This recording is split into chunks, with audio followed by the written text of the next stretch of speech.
No sé Sí, si... ¿Cómo le fue, Diego? Bien, bien, profe. Qué dicho, me alegro mucho. Gracias, Bueno, gracias. gente, buenos días y ya podemos comenzar.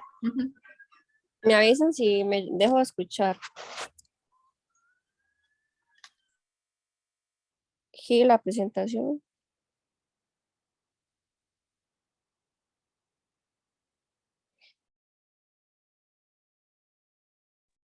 Deme un segundo nada más que la estoy volviendo a descargar por el cambio ese.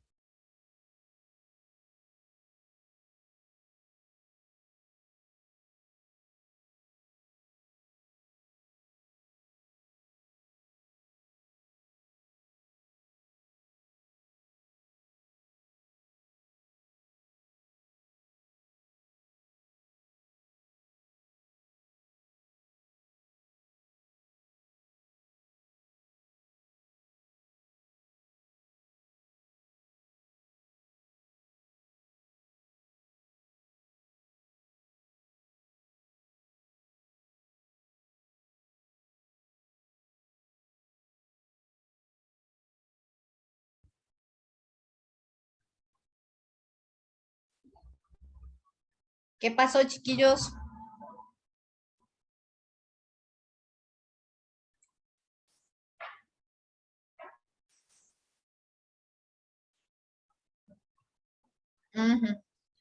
Ya, profe. Ok.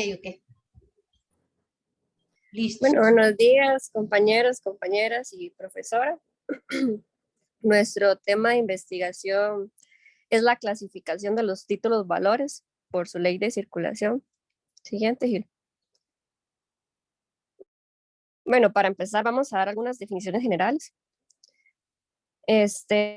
Entendemos como título valor, ¿verdad? Derivado del derecho germánico y que esta expresión se fundamenta en el hecho de que todos estos documentos son títulos que incorporan un valor económico y que la mayoría de ellos sirve para representar un derecho y por lo tanto reciben su valor de ese derecho que incorporan. Y en consecuencia, el documento considerado en sí mismo no tiene un valor alguno. Se señala que la denominación es acertada en el sentido de que se trata de documentos cuyo valor, estando representado por el derecho al cual se refiere el documento, es inseparable del título mismo. Entonces, pues, podemos concebir el título valor como un documento suscrito por el deudor en el cual éste se obliga a cumplir una determinada prestación frente al tenedor o poseedor del título, quien por solo el hecho de la tendencia de ese documento goza de la legitimación para el ejercicio de los derechos que están inmersos en el documento, convirtiéndose en el acreedor del cartular. Entonces, los títulos valor, ¿verdad? Son creados como instrumentos que facilitan y aseguran la eficiente circulación de los créditos. Y es por medio de estos que se realizan gran parte de las operaciones bancarias y además constituyen grandes instrumentos jurídicos esenciales para el transporte de mercancías. Siguiente. Y es a partir, ¿verdad?, de los títulos valores que surgen algunos principios, ¿verdad?, que lo caracterizan. Por ejemplo, el de la literalidad, que es un principio constitutivo de esos títulos y no significa otra cosa que el hecho de que el contenido, la extensión y la modalidad de ejercicio y todo otro posible elemento principal o accesorio del derecho cartular son únicamente los que resultan de los términos en que está redactado el título. De modo que aquello que no esté en el documento o no esté expresamente reclamado por el mismo no puede tener influencia sobre el derecho.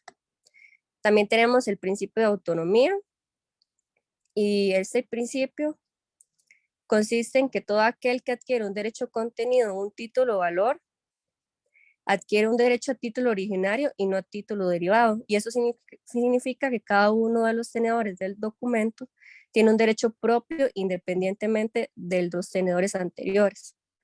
También tenemos el principio de abstracción y es adoptado por exigencias de seguridad en la circulación de los créditos y este hace referencia al cumplimiento de las prestaciones independientemente de la demostración de la existencia de una causa justa, de la cual no se hace mención en el documento, siendo que el título valor un documento destinado a la circulación del crédito en razón de la tutela de la circulación y se proclama la inoponibilidad de las excepciones que están derivadas de las relaciones subyacentes del tercer poseedor del título.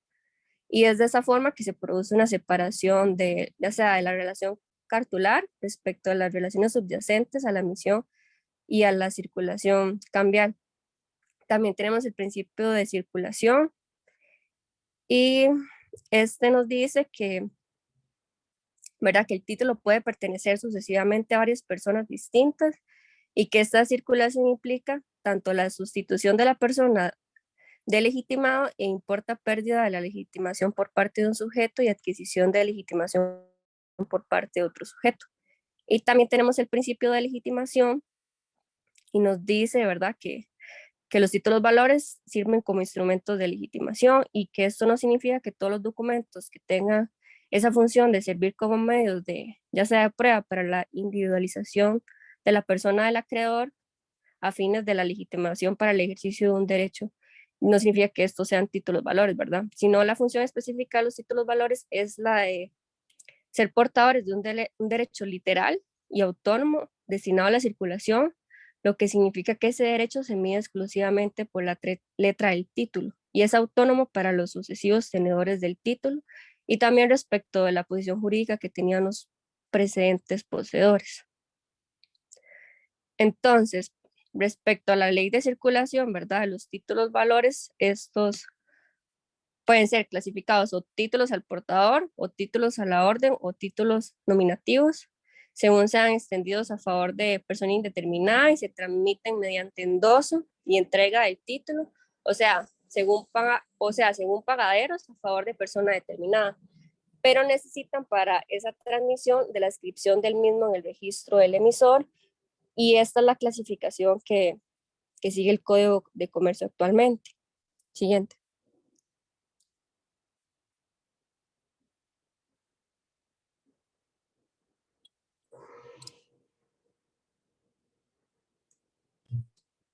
¿Ya se pasó la presentación o sigue en principios? Allá. Bueno, tenemos los títulos nominativos y estos títulos son aquellos, ¿verdad?, que están expedidos a favor de persona determinada y que se transmiten mediante anotación en su texto y registro de la transmisión y los libros del emisor. Al igual que los títulos a la orden, en estos se debe consignar el nombre de la persona a quien el título se le va a transferir, con la diferencia de que en los primeros solo se hace mediante cláusula a la orden y además para los nominativos no basta el endoso, sino también que se requiera a la vez que la transferencia se inscriba en los registros de la entidad emisora. Y en virtud de verdad esta forma de transmisión, la legitimación para ejercer el derecho se obtiene, además de la tradición indispensable, mediante una doble documentación. Primero, la anotación del traspaso que debe ser puesta en el mismo título y segundo, la inscripción en los registros del emisor. Y mientras la inscripción no se haya hecho, el adquiriente no adquiere los derechos que se derivan del título. Y al circular estos títulos mediante endoso, se da por sentado que la tradición que ya mencioné debe operarse a favor del adquiriente para que esto pueda encontrarse una vez escrito en el título del registro emisor, completamente legitimado para ejercer el derecho en el incorporado. Y estos títulos nominativos rige plenamente el principio de la autonomía que antes mencioné, en virtud del cual el emitente no puede oponer al nuevo adquiriente las excepciones personales que podía haber puesto al anterior poseedor. Entonces, en consecuencia, para que pueda hablarse de títulos nominativos, se requiere que el acreedor del título lleve un registro, que el título se exija la inscripción del titular en el registro y que su norma de creación exija la inscripción del tenedor en dicho registro. Siguiente.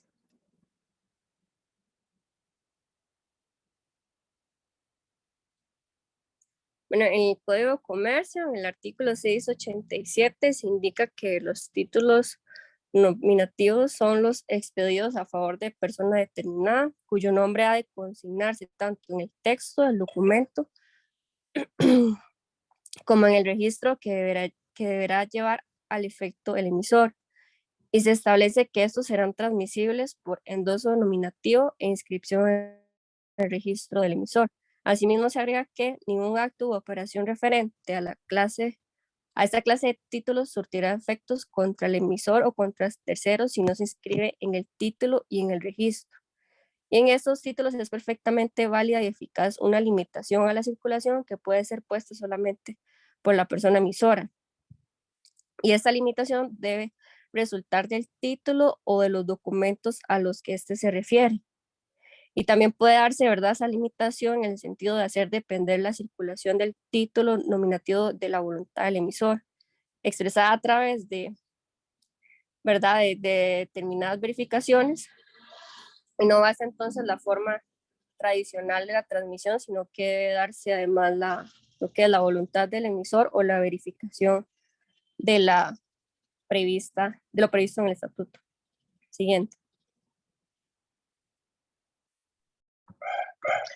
Respecto a los títulos a la orden, estos son aquellos documentos que están en el momento de su emisión intestados a una persona determinada, con la facultad derivada de la ley de un sucesivo cambio en la persona del titular, por medio de una declaración unilateral cartular exteriorizada por el último tenedor, la cual toma el nombre de endoso. Se trata de una cláusula inseparable al título. Su transmisión está constituida por dos elementos, que consisten en la declaración de voluntad del acreedor al transmitir el título y la entrega material a determinada persona o sujeto. Además, debe aparecer en el mismo título o en una hoja anexa, tal como se indica en el artículo 695 del Código de Comercio. La persona cuya orden se expide el título puede transmitirlo mediante el simple endoso sin necesidad de conocimiento ni consentimiento por parte del deudor.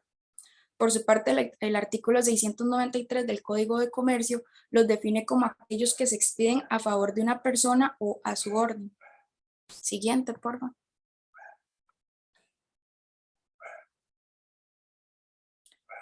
La circulación de los títulos a la orden está contemplada de forma muy clara en nuestro ordenamiento jurídico.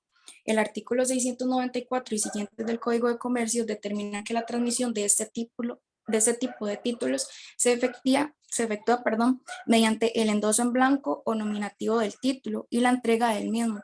Además, no puede ser parcial y su ausencia produce los efectos de la cesión. Siguiente. En cuanto a los títulos al portador, son aquellos que designan como titular a una persona indeterminada, simplemente la persona que sea portadora del documento. Esta designación puede hacerse por medio de una cláusula expresa, una cláusula al portador o sin necesidad de cláusula alguna, ya que en este caso la falta de toda designación en el documento implica la expedición al portador. La doctrina los ha definido como aquellos que se expiden a favor de personas indeterminadas, pero determinables, y que negocian con la mera entrega de los mismos. Los títulos al portador son los que se transmiten con la entrega pura y simple, y cuyo poseedor está legitimado para ejercer el derecho en ellos mencionados, con base en la sola presentación del título al deudor. Siguiente, por favor. El artículo 712 del Código de Comercio define los títulos al portador de la siguiente forma. Son títulos al portador los que no expedidos a favor de persona determinada se transmiten por simple tradición, contengan o no la cláusula al portador. De esta definición se desprenden dos de las características principales. La primera, que son títulos que se expiden a favor de persona indeterminada, y la segunda, que se transmiten por la simple entrega material del documento. Sin embargo, este numeral no hace referencia a la forma de legitimación, por lo que debe ser complementado con la disposición del artículo 668 del mismo cuerpo legal. Siguiente, por favor. Como lo mencioné, estos títulos se transmiten por simple tradición, es decir, por la entrega material del documento. Consecuentemente, la adquisición de la posesión basta para la adquisición del derecho, por lo que la tenencia material es condición mínima y suficiente. La sola posesión del título y su exhibición al deudor legitiman al tenedor para el ejercicio del derecho en el consignado. Este tipo de títulos garantizan el ejercicio del derecho documentado a todo tenedor. El título, además de poseído, debe ser exhibido. En este sentido, se considera que portador, en sentido técnico, es quien tiene el título en su esfera de poder y además se encuentra en situación de exhibirlo. Los títulos al portador permiten una circulación más amplia que cualquiera de las dos categorías anteriores. Al ser títulos especialmente aptos para la circulación y al transmitir su propiedad solo por el hecho de su entrega, son los que mejor responden a la necesidad esencial de tráfico moderno, debido a que facilitan la negociación de todo elemento patrimonial. Siguiente.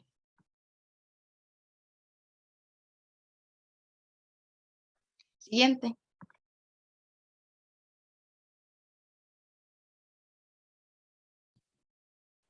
Bueno, saben, toque que algo pasó aquí. ¿Me escuchan? Sí.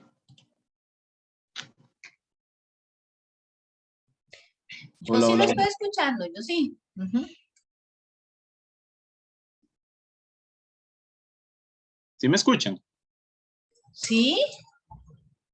Ok, ahí ya creo que se acomodó. Ah, ok, ok. Bueno, sí, les voy a hablar un poco de los títulos de inversión.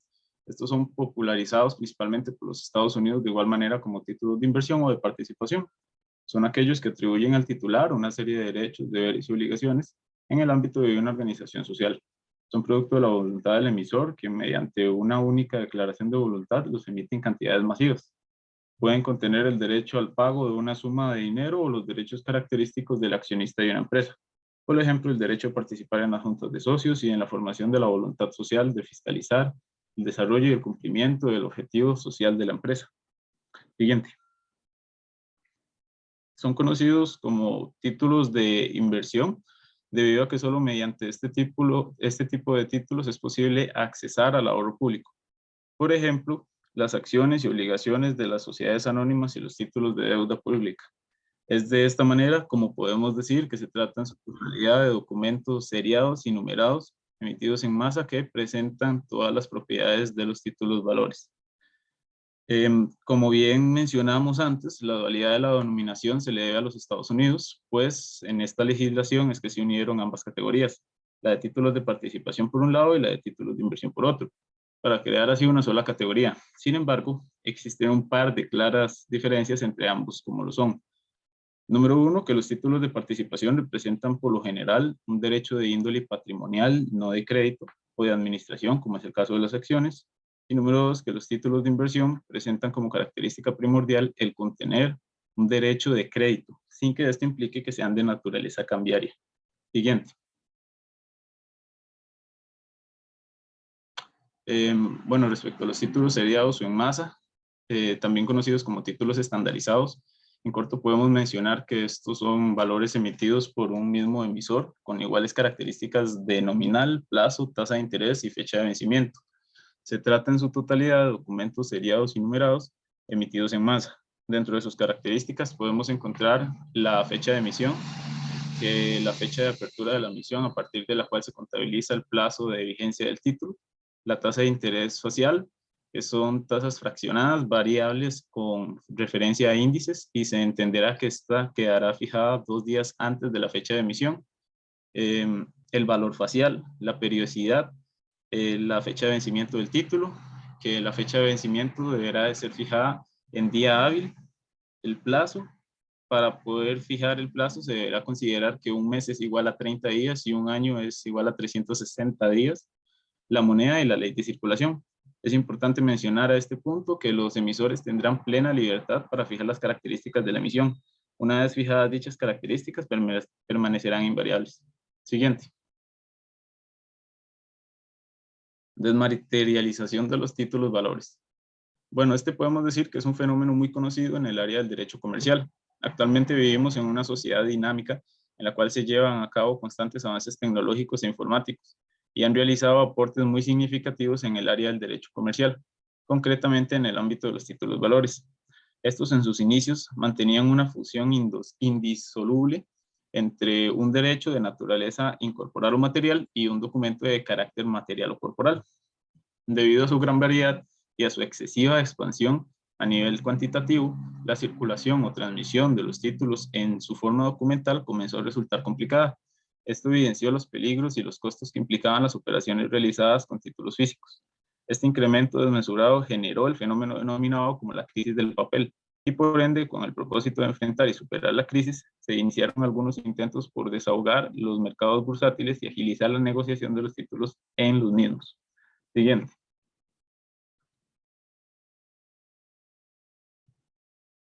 Es por ello, por lo que gracias al desarrollo de las nuevas tecnologías ha dado lugar a la paulatina sustitución de títulos de papel por otros mecanismos de representación de los derechos incorporados a los títulos. De este modo se ha ido produciendo una desmaterialización de los títulos valores que consiste en la separación entre la transmisión o el ejercicio del derecho de la producción, la tradición o prestación del título en que se hallaba un documento.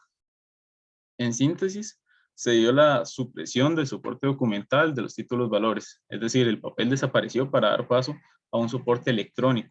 Esta nueva alternativa tenía como prioridad la agilización del intercambio sin poner en riesgo la seguridad que las transacciones requerían.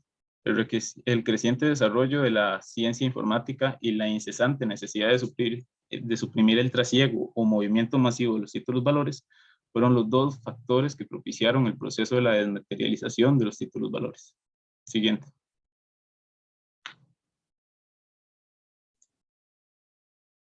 Bueno, como parte del tema de investigación, también les vamos a hablar sobre el UCC, que corresponde a las siglas en inglés para el Código de Comercio Uniforme.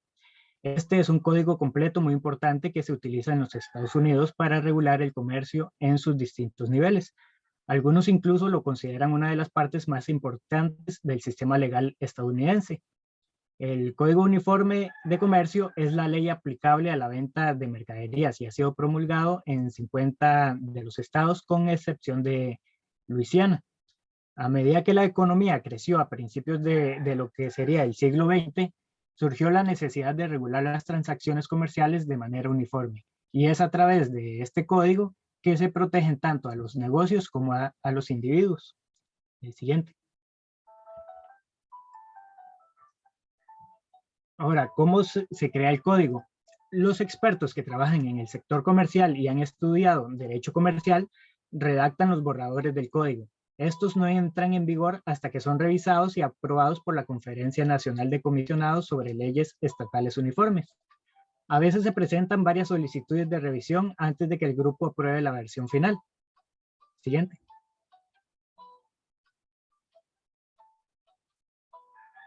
Una importante distinción legal es que el Código de Comercio Uniforme no es una ley en sí misma, sino un código modelo. Una vez aprobado el borrador, como mencioné anteriormente, se recomienda que los gobiernos estatales repasen las normas y regulaciones y las pongan en práctica. Actualmente, todos los estados utilizan este código en cierta medida, aunque haya algunas leves variaciones a nivel local y algunos estados han adoptado parte del código en lugar del documento entero. Estas distinciones son importantes, pero la regla de oro es que el código se utilice con frecuencia en un área que le cabe al gobierno de los Estados Unidos. Además de los estados, se utiliza también en las Islas Vírgenes, Puerto Rico y el Distrito de Columbia. Siguiente.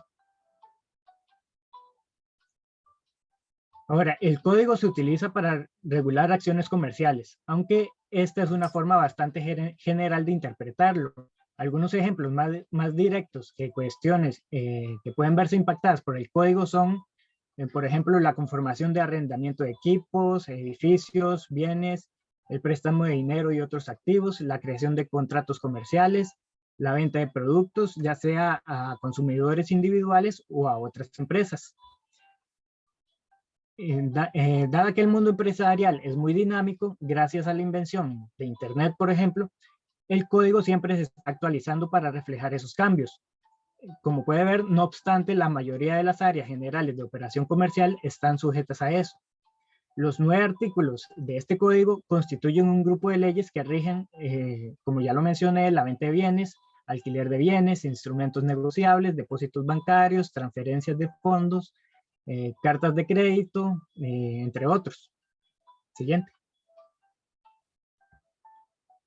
Ahora, ¿quién cumple este código? Los abogados que ejercen en los Estados Unidos siguen las leyes del Código Uniforme de Comercio. Este código se extiende más allá de las fronteras de un estado específico, por lo que todas las transacciones comerciales que cruzan las fronteras estatales están sujetas a las reglas de este código. Siguiente.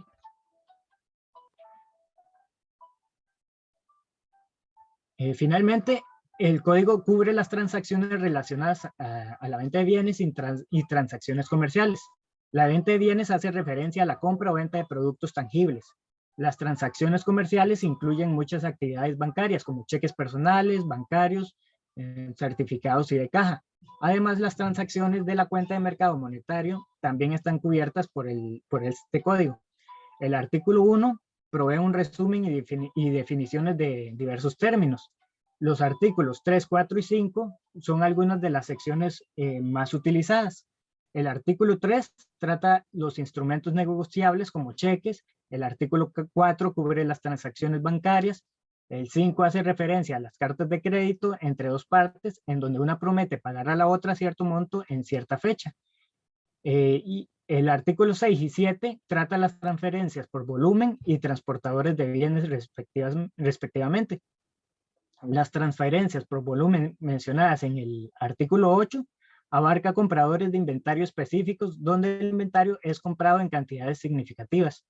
Los transportadores de bienes en el artículo 7 hacen referencia a las empresas de transporte. Y finalmente los artículos 8 y 9 se aplican a diferentes transacciones, incluyendo las inversiones y prendas con registro. Siguiente.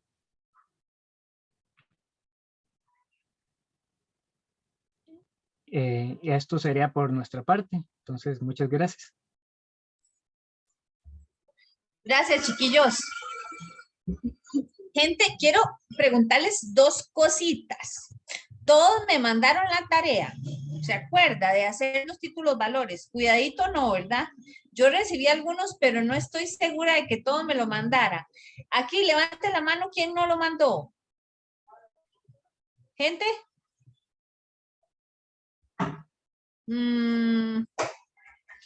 Bueno, eso por un lado. Hoy les voy a dar, bueno, yo contesté una demanda de un juicio monitorio de prescripción. Voy a tocarles ese temita hoy, gente, de la prescripción. Y les voy a enseñar, les acabo de subir una guía para cuando ustedes tengan que contestar un proceso monitorio. Puede ser en consultorios jurídicos o puede ser a nivel, ya cuando ustedes sean abogados. O sea, ya casi, gente.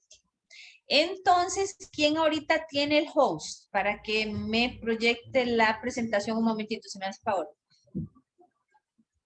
Profe, yo lo tengo, pero creo que puede compartir todos.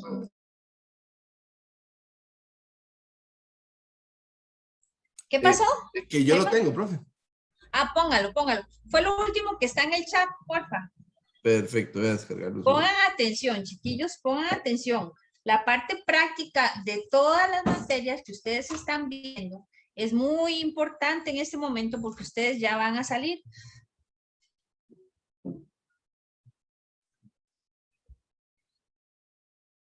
Ella se llama Lourdes. Salud, Lourdes. Ay, hola. No se preocupe.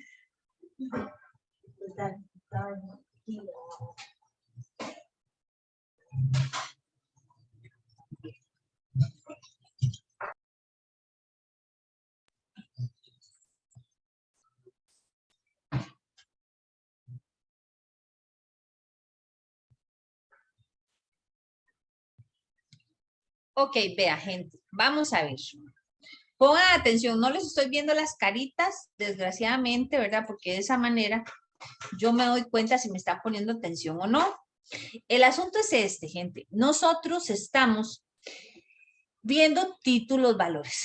Hemos repetido e insistido en muchísimos temas, en muchísimos conceptos que son muy prácticos en derecho comercial, pero si fuera solamente en derecho comercial uno diría, bueno, no son importantes, pero no tanto.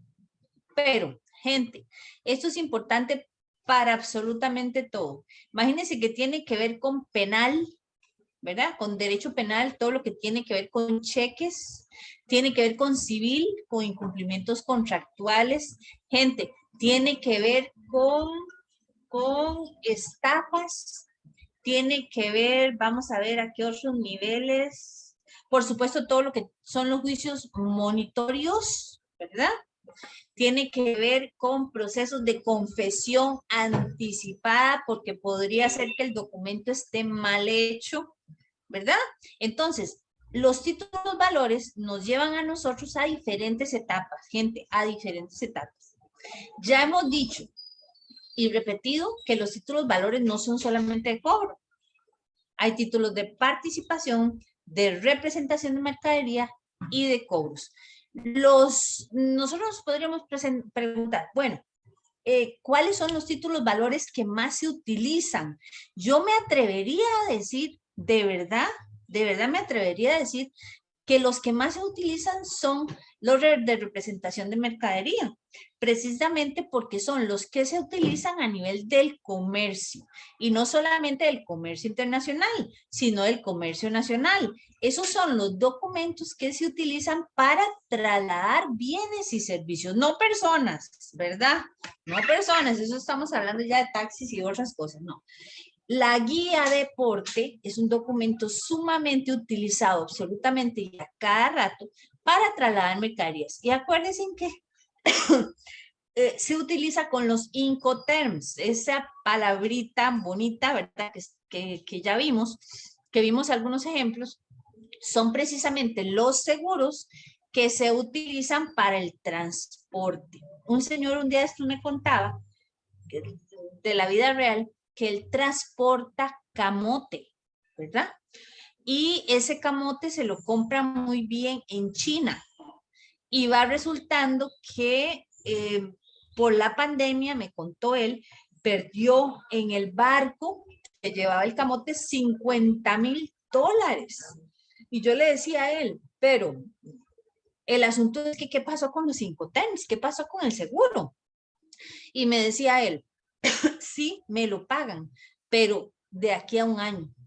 Mientras tanto, la pérdida de él es de $50,000. Entonces, la gente pierde mucho o gana mucho en el comercio y principalmente en estos acuerdos de traslado de bienes, ¿verdad?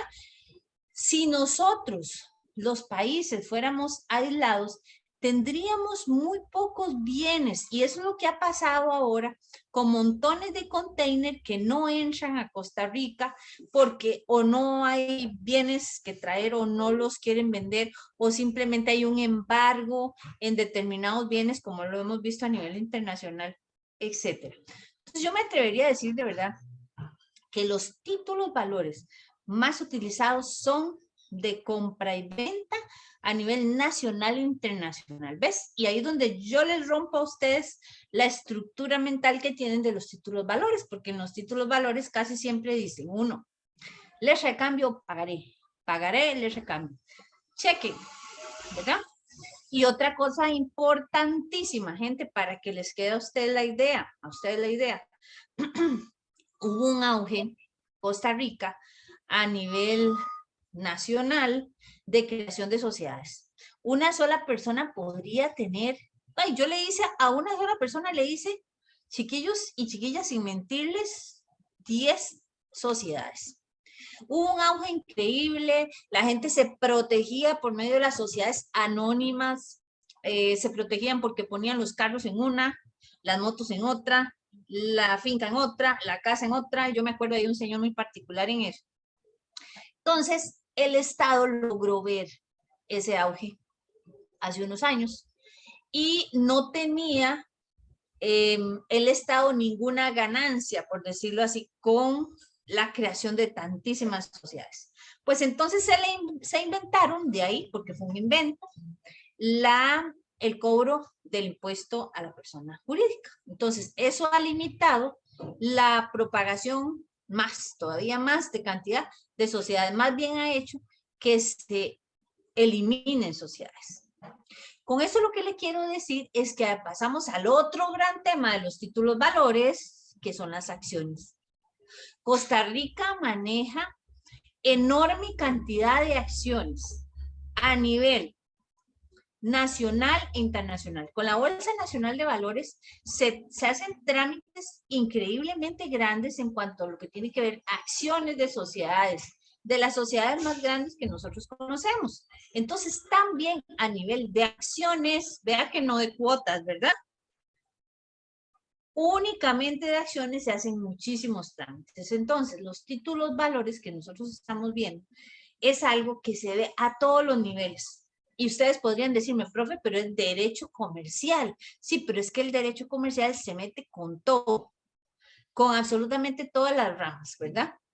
Y podríamos estar viendo un caso, como yo les contaba a ustedes, en derecho penal que tiene que ver con derecho comercial. Y podríamos estar viendo un caso en derecho civil que tiene que ver algo ahí con derecho comercial también. Por eso es que necesito que ustedes, chiquillos y chiquillas, se aprendan todo esto y aprovechen el examen que les pusimos. No le llamemos examen. Estudio de jurisprudencia que les puse para que interioricen todo eso. Ok. Pero resulta que a nivel de cobro, que casi todos los títulos del curso de títulos valores tienen que ver con eso, ¿verdad? A nivel de cobro, los títulos de cobro, el más común es la ley de cambio. Y el segundo, gracias, el segundo es el pagaré, ¿verdad? ¿Por qué la ley de cambio? Porque la ley de cambio es como más específica y más regulada por el Código de Comercio. El pagaré es más sencillo, mucho más sencillo, y además admite pagos parciales. La ley de cambio no.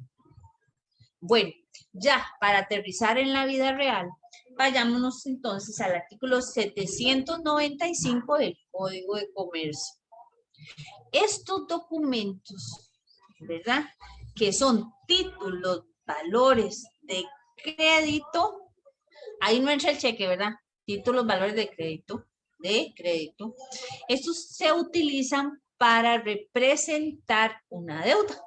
¿Y cuál es el valor del dinero? Los intereses, ¿verdad? Entonces, entre la gente, entre nosotros, los seres humanos comunes, entre empresas, ¿verdad? Se utiliza muchísimo para agilizar el movimiento del dinero, para hacer las compras más fáciles, ¿verdad? Y estos documentos circulan, como la gente los dijo hoy, los chiquillos, circulan fácil por medio del endoso, precisamente para no ir donde nadie, ni ninguna autoridad, ni nada, para poder circular el dinero y la compra de bienes y servicios, porque yo podría comprar un carro, pero quedar debiendo. Y sin embargo, no queremos hacer una prenda, ¿verdad? Sino que lo que vamos a hacer es una ley de cambio en pagaré. Digamos que hubiera quedado debiendo 300,000, 400,000 colones. Entonces la gente dice, no, ¿para qué vamos a hacer una escritura pública? ¿Para qué la vamos a escribir? Eso tiene mucho gasto. No hagamos una prenda, además el vehículo me va a quedar prendado. No, hagamos una ley de cambio pagaré, la garantizamos con un aval y listo. Bueno, ok, como son documentos de crédito, lo que se quiere con estos documentos es que tengamos de prueba algo que nos garantice en caso de no pago. Pero resulta, gente, que según ese artículo 795 del Código de Comercio nos dice lo siguiente. Las acciones que nacen de la ley de cambio prescriben a los 4 años a partir de la fecha de vencimiento. Y aquí es donde el comercio pierde muchísima plata, porque 4 años pasan súper rápido, súper rápido. Ustedes me dicen a mí, profe, ¿y cuándo es el vencimiento? ¿Verdad? Y ahí es donde nos vamos a este otro artículo que les iba a dar a ustedes cuándo son los vencimientos. Chiquillos, porfa, pongan atención. El artículo 758 del Código de Comercio. Este artículo dice así. Bueno, ya sabemos. Pueden enlazarlo, ¿verdad? Ustedes ahí. Las acciones que nacen de la ley de cambio, las acciones, ¿cuál sería? En este momento sería un monitorio. ¿Un monitorio de qué tipo? Monitorio dinerario. Entonces ya, las acciones que nacen de la ley de cambio prescriben a los 4 años. ¿Qué significa que prescriben? Que ya no se podría cobrar, en otras palabras. La que vamos a ver ahora es una contestación de demanda donde precisamente opongo la excepción de prescripción a contar desde la fecha de vencimiento. O sea, ¿cuándo Una letra de cambio está vencida. ¿Cuándo? ¿En qué momento está vencida? ¿Cuándo es que pasaron esos 4 años? ¿Alguno me podría decir, chiquillos, qué se imaginan ustedes de eso? ¿Cuándo una letra de cambio está vencida? A ver, ¿quién me podría decir? ¿Mm? ¿Quién? Gente, Profe, dime. No importa lo que diga, de por sí lo estamos viendo. A ver. después de que es exigible, Ajá. 4 años que después de esa fecha. Ajá. Entonces podríamos decir a partir del momento en que podemos cobrarla. Exactamente. Ajá. Precisamente, Germán tiene toda la razón. Y el vencimiento de la letra de cambio no es solamente que nosotros pongamos una fecha. Ese es un tipo. El artículo 758 del Código de Comercio indica cuáles son los vencimientos que puede tener y que puede existir. Eso significa que no es solamente uno. Vamos a verlos. Dice así. La letra de cambio podrá librarse, el título es el vencimiento de la letra de cambio. ¿Para qué nos importa el vencimiento? Para 2 cosas, gente. Para 2 cosas. El que debe a plazo no debe nada. Eso tenemos que tenerlo claro. ¿Y para qué? Usted me diría a mí, pero profe, ¿para qué la gente hace una letra de cambio pagaré? ¿Para qué el acreedor va a prestar plata si eso es un dolor de cabeza? Eso es muy incómodo. Después hay que pedirle que se haga una prenda porque no hay bienes, porque hay que embargar el salario. Bueno, precisamente se hace para cobrar ¿qué? El valor del dinero. ¿Qué es eso? Intereses. La persona que presta dinero, lo más lógico es que lo haga por una ganancia, no por deporte, ¿verdad? A veces se dan préstamos entre familiares y se dice no se cobran intereses, pero eso es ya otra cosa. Pero realmente en materia de derecho comercial, la gente o las empresas prestan plata, los bancos prestan plata, etcétera, precisamente para cobrar intereses, ¿verdad? Ahí se pactaría la forma en que se cobran intereses. Entonces, hay un tiempo en estos documentos en el que se cobran los intereses de forma tranquila y en paz, porque son los intereses que llamamos corrientes, los que llamamos contractuales, los que se pactaron, ¿verdad?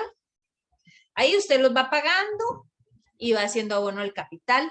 Depende de la forma en que se haya redactado el documento, así es que se paga. Pero, ¿en qué momento, verdad? Ya se empieza a contabilizar estos 4 años que nosotros acabamos de decir, ¿verdad? A partir de qué momento ya definitivamente es exigible y podemos hacer valer el documento título, valor y título ejecutivo que tiene esto. Ok, el primero que nos dice este artículo 758 es a la vista. Y ustedes dicen, profe, por Dios santísimo, ¿qué diablos es eso? ¿Verdad? ¿Cómo que a la vista? ¿Qué es esa palabra tan rara? Bueno, precisamente el documento, título valor, en este caso de crédito, nació vencido.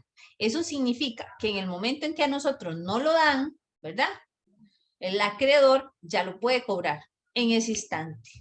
A partir de ese momento tiene 4 años para presentar el juicio monitorio dinerario para poder cobrar a la vista. Y además van a ver ustedes que en la jurisprudencia dice que si no se indica vencimiento es a la vista.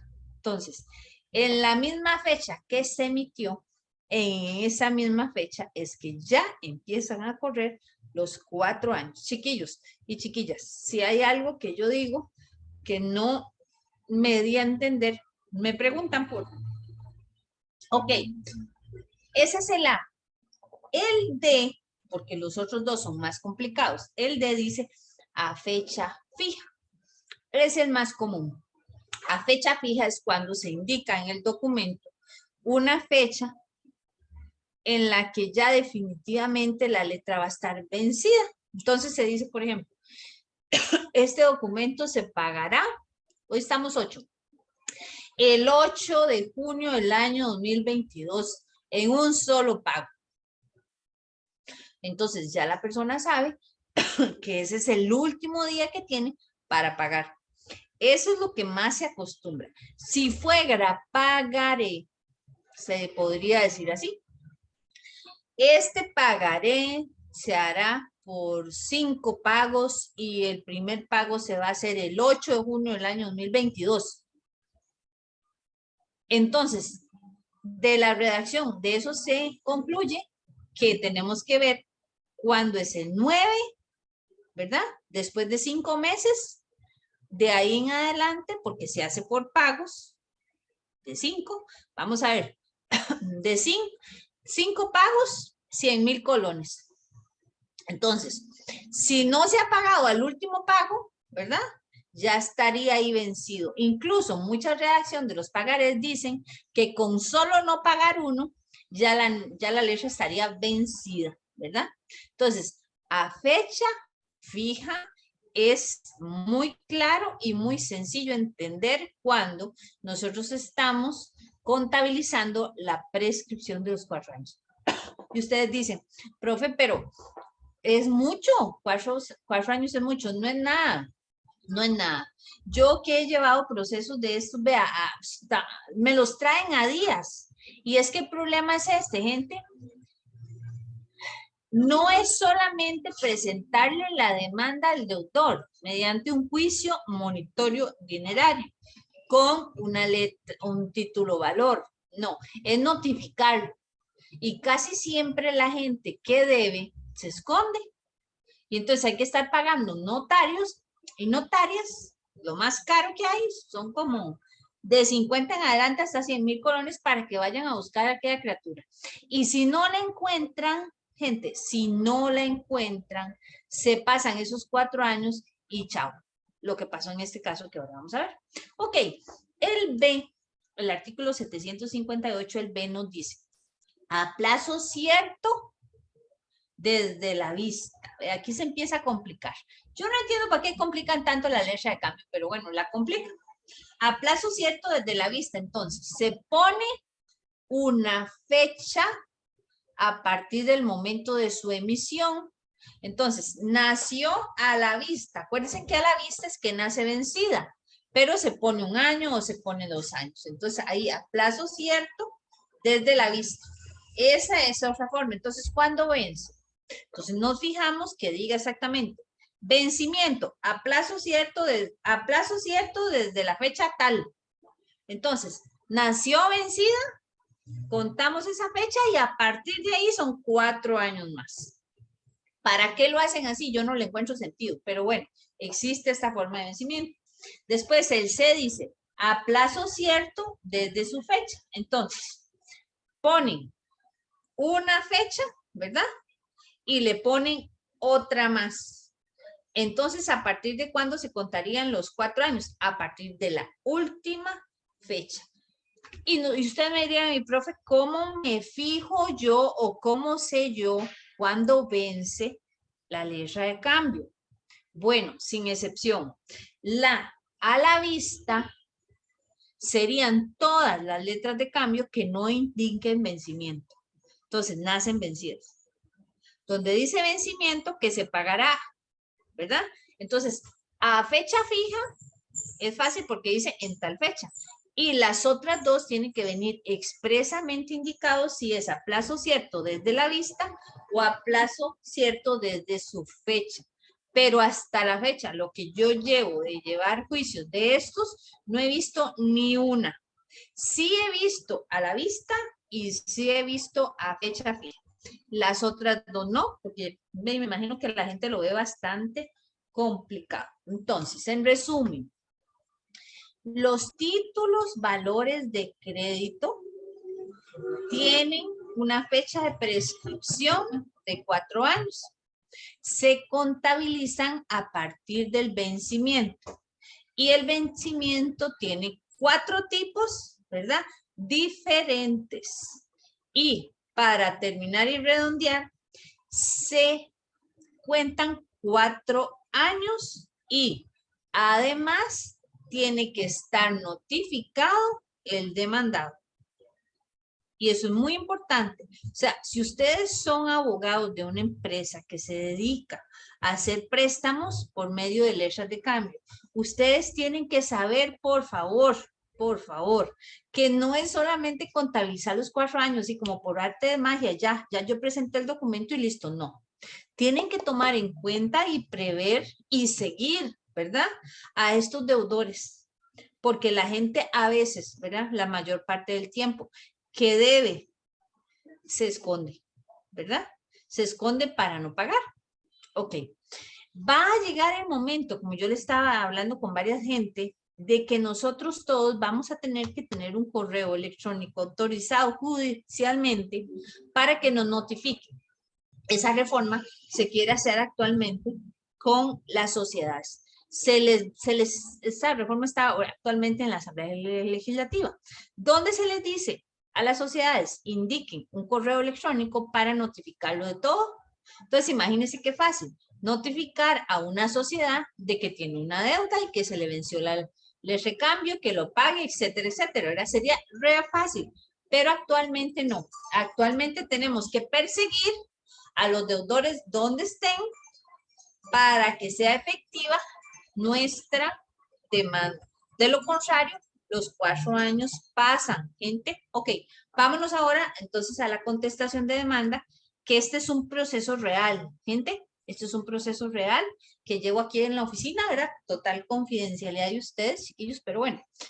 La cuestión es que no es nada malo, es didáctico y es bueno que ustedes lo vean. Es sumamente sencillo la forma en que se contesta una demanda cuando hay prescripción. Vamos a ver. Bueno, contestar de demanda, que ya sabemos que tenemos que ponerle el título, el expediente, proceso cobratorio dinerario, monitorio dinerario. Bueno, la parte actora, vean, gente, es un banco. Es un banco que se supone, ¿verdad? Debería tener a sus asesores legales, asesores financieros, indicándoles este plazo de prescripción que lo tengan listo en 4 años. Son 4 años. Contra Ana Yancy Hidalgo Madrigal. Bueno, aquí sería el juzgado de cobro del tercer circuito judicial de Alajuela San Ramón. Señora juez, yo, Ana Yancy Hidalgo Madrigal, bueno, todas las calidades, ante usted con todo respeto vengo a manifestar. Contesto en tiempo y forma el proceso monitorio dinerario establecido por el banco en contra de mi persona con base en los siguientes argumentos. Germán, pásamelo para abajito, por favor.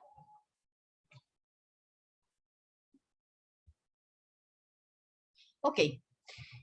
Vean que aquí ella está aceptando que es cierto, que sí existe la deuda, pero que ya se encuentra prescrita. Hay una palabra, gente, que ustedes se podrían aprender que es muy simpática, que se llama deuda moral.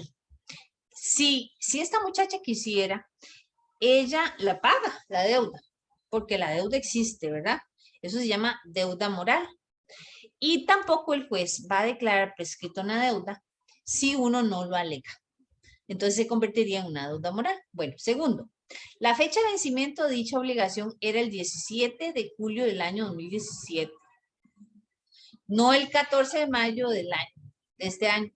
Por ello, 4 años después del 17 de julio del año 2017, sin que se me hubiera notificado cualquier proceso judicial, estaría vencido. Note usted, señora juzgadora, que me estoy dando por notificada y es que fue que nos dimos por notificados en fecha 25 de marzo del año 2022. Ella se dio cuenta de que la demanda estaba presentada y además a ella se le estaba rebajando del salario cierta cantidad de dinero. Entonces no servía que eso siguiera pasando. Entonces el asunto fue que nos dimos por notificados con la demanda. Entonces nos dimos por notificados, pero ya estaba prescrito. Más abajo.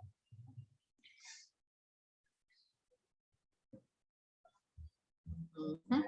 Entonces metemos lo que se llama la excepción de prescripción. Solicito autoridad a declarar prescrito el presente proceso, ya que el mismo se encuentra prescrito por las siguientes razones. La fecha de pago del pagaré presentado al proceso era el 17 de julio del año 2017. A la fecha de presentación de esta contestación, 27 de marzo del año 2022, no me habían notificado el proceso, ya que el pagaré estaba prescrito. Ya pasaron mucho más de 4 años desde el vencimiento de dicho pagaré. Sobre la petitoria, solicito autoridad a declarar sin lugar en todos sus extremos esta demanda, pero está prescrita y condenada a la parte actora al pago de ambas cosas. Esto es súper grave, gente, porque además de que ellos no presentaron la demanda, o no, sí la presentaron, pero no la notificaron dentro de los 4 años, además de eso tienen que pagarle costas a ella. El que pierde, paga. Así como devolverme todas las retenciones del salario realizado a la fecha. Ok. Profe. Pruebas ¿sí? Es que, perdón, Dime. no sé si usted tiene conocimiento de esto, si estoy errado, pero Dime. me parece que, digamos, yo había visto que en casos de deudas que están prescritas, digamos, Ujú. a la parte actora tiende hay una jurisprudencia, al menos creo que el tribunal de Alajuela sí lo ha dicho, Ujú. que no se condena en costas, porque se está cobrando una deuda que podría ser cobrada todavía, porque como usted lo dice, la prescripción tiene que ser alegada, y Ajá. si hay, digamos, una buena fe procesal, sí, Ujú. sí está así, pero yo creo que eso es como, difiere mucho, digamos, los diferentes tribunales. Creo que Sí. Punta Arenas, no sé, no me acuerdo si era Punta Arenas. Sí, aquí en San Ramón sí. Aquí en San Ramón sí condenan a costas, imagínate. En este caso, le tienen que devolver a ella todas las retenciones, se llaman de salario, ¿verdad? Y eso le provocó a ella muchos inconvenientes, entonces por eso fue que se le pagó. Pero es muy interesante ver eso, Jaime. La jurisprudencia cambia dependiendo de los tribunales, eso es muy cierto. Uno como abogado lo que hace es pedirle al niño, ¿verdad? Eso yo siempre le he dicho a la gente, uno le pide al niño, uno le pide y le pide y le pide. Ahí serán los juzgados y los tribunales los que lo otorguen o no lo otorguen. Ok, entonces sobre la petitoria dice, solicito autoridad a declarar sin lugar, entonces tenemos esta demanda por estar prescrita y condenar a la parte actora del pago de ambas costas, así como devolverme todas las retenciones al salario realizado a la fecha. Y la prueba que hay aquí es precisamente el pagaré que la misma parte presentó. Les cuento una cosa, gente, este caso es grave, para mí grave, porque aquí hay una deuda moral. O sea, esta muchacha debe esa plata, la debe. Pero resulta que a ella no la pudieron notificar, pero sí presentaron el proceso de monitoreo dentro de los 4 años. Imagínense, ahí es donde yo digo que los abogados a veces somos abogados del diablo, ¿ah? Porque precisamente y nosotros nos ponemos el sombrero de la persona que tenemos aquí, a pesar de que sepamos de que la deuda es. Sin embargo, ahí es donde uno aplica la ley por la ley. Y así quedó este caso, gente. Así quedó, así como se los presenté hoy, así de sencillo, hacerlo más para abajo, mi hermano. Siempre vea esta leyendita aquí de manifestación para ser incorporado al sistema de electrónicos. Es muy bueno porque de una vez lo incorporan a uno. No sé por qué yo no se los había dicho a ustedes antes en consultorios. Lo incorporan de una vez y ya vienen las firmas. O sea, son 3 hojitas que mataron una deuda completa y absolutamente. Gente, ¿tienen alguna duda? Vean, los vencimientos no son los mismos. De la lectura del documento se saca qué tipo de vencimiento es. Las personas que trabajan en cobro son personas que han llevado cursos, se han especializado. O sea, es una materia muy técnica, gente, por si ustedes se quieren dedicar a eso. Es muy técnico, hay que saber muy bien leer los documentos, ¿verdad? Saber sacar nulidades si está mal redactado, etcétera. Pero sí es una materia muy específica y deja plata este tipo de procesos en los juzgados de cobro. No sé si tienen alguna duda, gente. ¿Cómo les va con la jurisprudencia? Espero que muy bien. ¿Cómo van con eso? Bueno, Bien, chiquillos. ¿Ah? Vamos bien, yo creo. ¿Van bien? Sí, sí. Qué dicha. Bueno, y por ahora sería esto, gente. Ha sido un gusto. No sé si tienen alguna duda. Profesor, ¿podría darme un minuto al final de la clase? Con mucho gusto. ¿Con quién estoy hablando? Con Dunier. ¿Ah, sí? Claro. Con muchísimo gusto, mi chiquito. Entonces me quedo con Germán y Durier, porque Germán está... O pásale el host. Claro, profe, no se preocupe, pero yo también ocupo un segundito al final de la clase. Ah, bueno, bueno. Aquí estamos. No, no, profe, es que yo no quiero que Germán escuche. Profe, gracias. Ay, Doniel, por favor. Un abrazo, chao.